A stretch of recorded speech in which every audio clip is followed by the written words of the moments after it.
Hey everyone, Brian from Bearable Traders. It's the weekend, May 20th, and this of course is the weekend video. We'll take a look at what happened last week in the markets with all the retailers reporting, and then we'll look ahead and see what we got coming up this week. NVIDIA's obviously one of the highlights that'll be reporting this week. And I wanted to do a big shout out to Andrew, who one of Bearable Traders founder, climbed and got to the top of Mount Everest this week. And you'll see more posts probably and pictures if you're following him on one of the social media channels. But amazing accomplishment there, so congrats on that. Anyway, let's get down to it here. All right, well, let's start out by looking at what happened last week.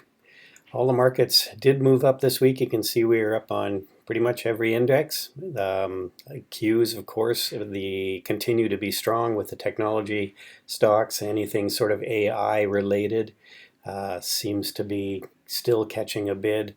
So NVIDIA, one of the big ones, of course, one of the premier AI stock plays had made a 52-week high this week.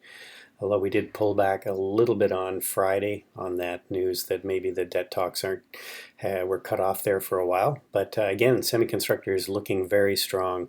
But you know, honestly, if you look under the hood, look at some of the internals, things are not looking as great as these numbers might indicate. Many sectors are down on the week, and of course we had a lot of retailers reporting this week. A lot of them were down based on some of their numbers and forward-looking guidance. I mean, Foot Locker on Friday was an absolute disaster, dragged Nike down with it. So again, the consumer is not looking particularly happy right now. They're cutting back on discretionary spending by the looks of it. So regardless, we did, like I said, we did finish up on the week. Still lots of liquidity in the market to buy stocks, and I think that's one of the reasons we're still continuing to go higher here. But you know, the week overall, biggest gainers, technology and communication services again leading the way, no surprise. Some of the safety trades like utilities down, they were the biggest loser on the week with real estate.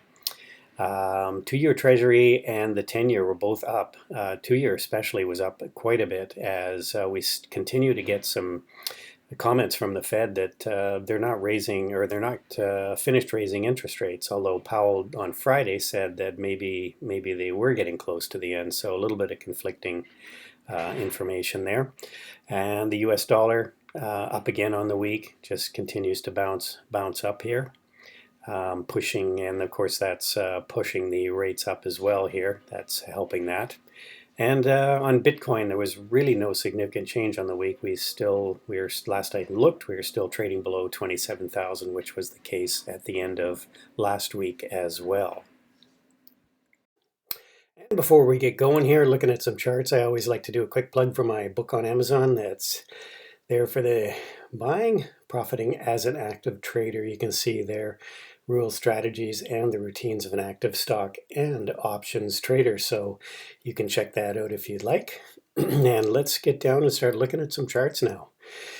Now, we always, as always, start out with the treasuries because they are the larger market and in some ways a lot more important. You can see here we did creep up a little here on the 2-year, still in a range, but again, starting to creep up. The bigger move was on the 10-year. You can see here we got a pretty significant move on the 10-year, sort of breaking out of a range here. And so maybe the Treasury market is telling you that the interest rates are going to continue to go higher here. So again, not great for the stock market when interest rates continue to go up, sort of competing for capital.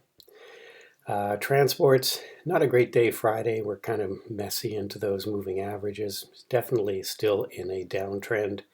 We haven't broken this trending line down. So transport's always an indicator of economic activity. The more stuff we move around, the better the economy is, generally speaking. And you can see here we are still in a downtrend. Momentum sort of flat right now. Again, momentum again flat and too weak if you look at the stochastics. The Dow, you know, had a kind of a bad day Friday after the debt talks kind of got The debt limit talks got cut off for a while, but they resumed, I guess, back on Friday late in the day there. But again, market sold off on that news. And again, the Dow, it managed to eke out a gain in a week, about 1/3%. But again, we are still, sort of trending down there, although sort of, trading in a range as well here. There's that 33,000 level that seems to be holding at this point, but something to keep an eye on. The Qs, of course, as mentioned earlier, the one that's really outperforming, and it's the semis that are really pushing this higher with anything related to AI is the hot sector right now. And there's your breakout on the Qs on the week. This 330 level was pretty key, and we did cleanly break that today, or this week, I should say. And our next level here is 340, not that far away, and then even up to 360 could be the next level we go to if we continue to push higher with the Qs. And I really don't see any reason why it's not going to continue to move higher here as money rotates into that sector. And you can see here the SPY, again, SPY broke out of a range as well. This was sort of a three tries at this sort of 415 level, and broke out of that this week. And again, it seems to want to go higher here. Here's your next sort of level. We're very close to it now, 420, Elon's favorite number.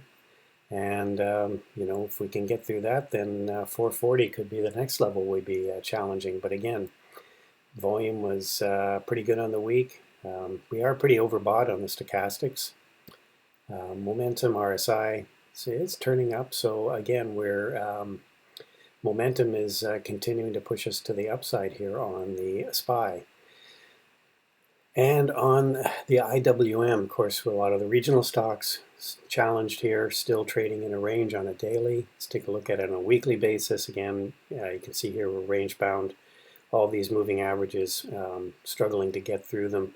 And as long as we have some banking issues, which seem to be continuing to be an overhang, we're probably going to struggle in this range. But there's your level to watch, sort of that 180 level. If we can really get above that, then it'll be a break higher for sure. The VIX up a bit on the day yesterday, but overall, I should get a bit back here. But overall, on a week, and an overall level, we are really sitting right at some real significant lows, which is why options premiums are, generally speaking, fairly low right now. So options are cheap. Fear index is low. And you can see here, this is the dollar. You can see how we've had a nice, really nice move up. See that Friday move, big jump up on the dollar. That's why the gold and silver has really been taking a beating here, if you've been watching those commodities, and probably the oil as well. But you can see here the dollar again up another week after this big week last week, and it looks like we're threatening to break out of this trend lower. So the dollar strengthening up here, and Bitcoin trading right around that 27,000 level. When I looked at it last night, it was under 27. Now it's above 27, but that's where it seems to be staying here for the time being. And you can see here we're just trying to hold on to this 200-day moving average on Bitcoin.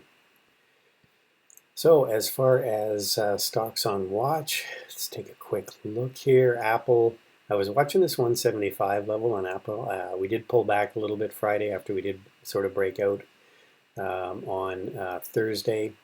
It did pull back with the rest of the market, but again, Apple still strong, still in this uptrend, still holding above this 20 moving average, and Apple still a place where people want to have their money, sort of like the Apple Bank. You can see here we are into an area that's been pretty significant resistance. 180 is the real peak here, so keep an eye on that. If we do move up towards 180, that could be the area where, again, we'll have some challenges getting through.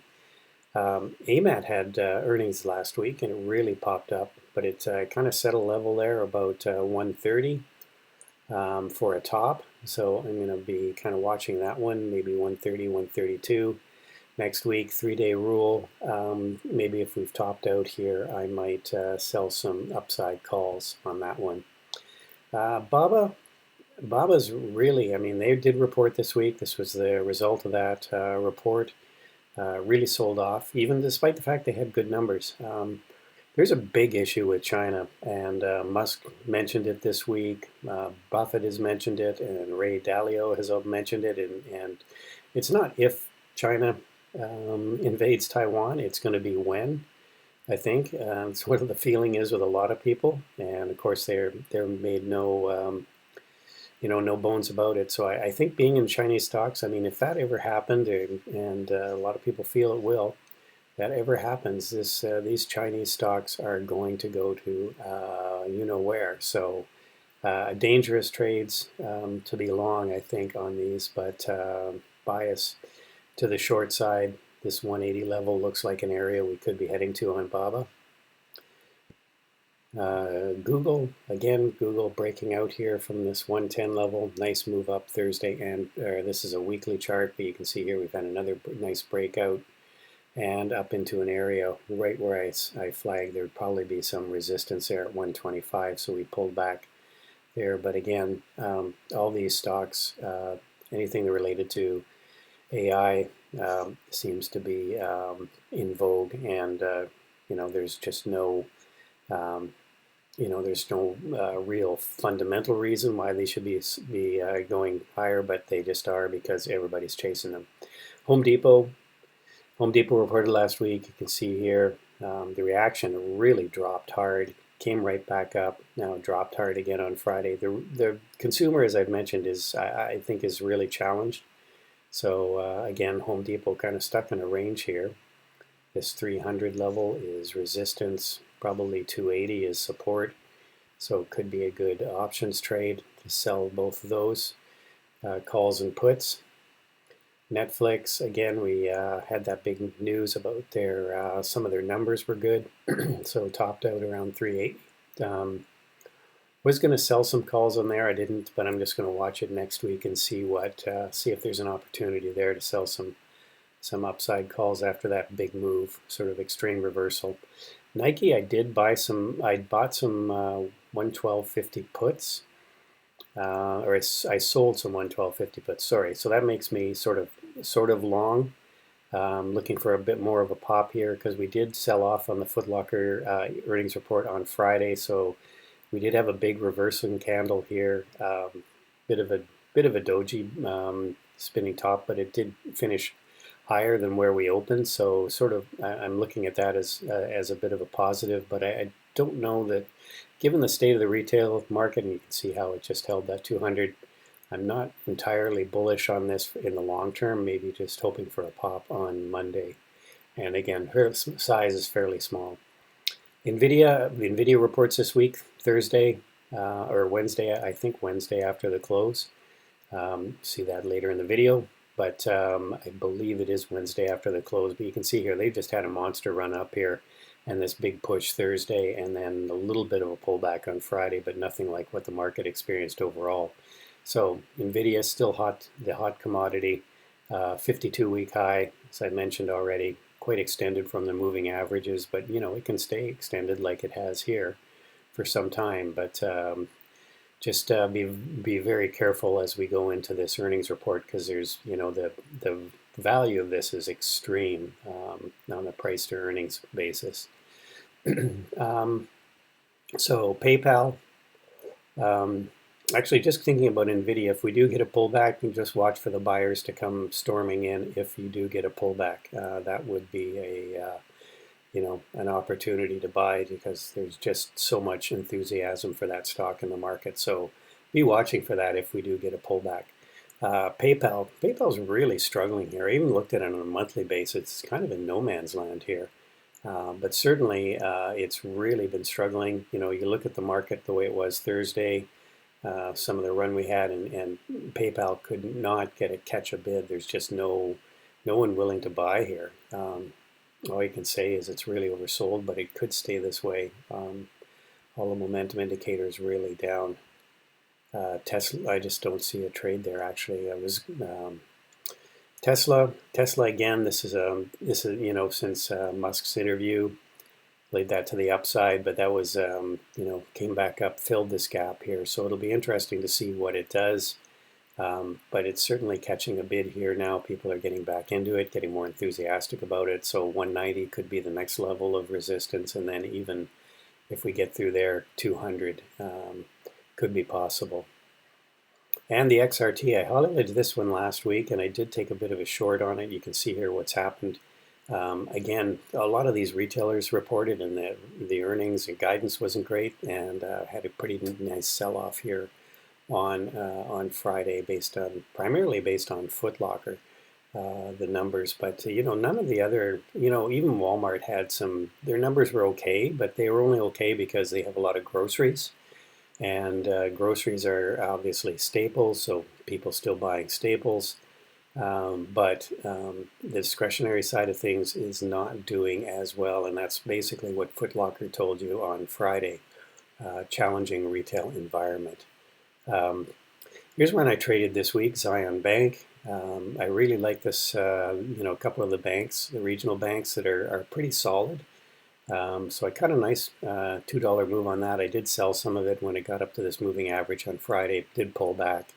And again, I think it is into an area, obviously, where there is resistance right here. So that's why I took some off as well, but still long some Zion Bank. So that's about it. There's lots to watch, but those are a few I am watching.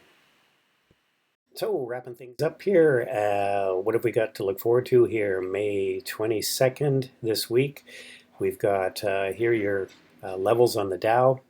As we said, Qs did break out on the week, broke through an important level of resistance, and now we're getting into an upper range here. Again, the rest of the indexes and levels are there. And as far as economic events, we've got some Fed speakers at 8:30 and 11 on Monday, Tuesday. We get this flash PMI number and home sales. FOMC will release their minutes on Wednesday at 2, so the minutes from the previous meeting. Thursday, 8:30, we've got GDP and jobless claims. And Friday, 8:30, this PCE number, this price index, is apparently a number that the Fed watch very closely as a gauge of inflation. And then we'll get durable goods as well, and then another consumer sentiment number on 10 on Friday. So it could be a little bit of volatility as we get into these numbers at the end of the week here. Here's your stuff coming up on earnings this week. We do have some interesting stuff. We got Dick's, Lowe's, and we've got a home builder, and let's see what else have we got here. Nvidia, of course. These will be this Wednesday. It will be very entertaining after the close here. Nvidia and Snow. And then Costco, Ulta, again, some favorite retailers, Restoration Hardware. And so it's Hibbertson and Big Lots. So again, lots of retailers coming up this week, and some pretty high profile technology names on the agenda. So that's it, everybody. Hope you've had hope you are having a great weekend, as I said already, and we will see you in the room 8 o'clock, Engineering the Markets, and then the pre-market show. So hope to see you on Monday morning. Have a great rest of the weekend, everyone. Bye for now.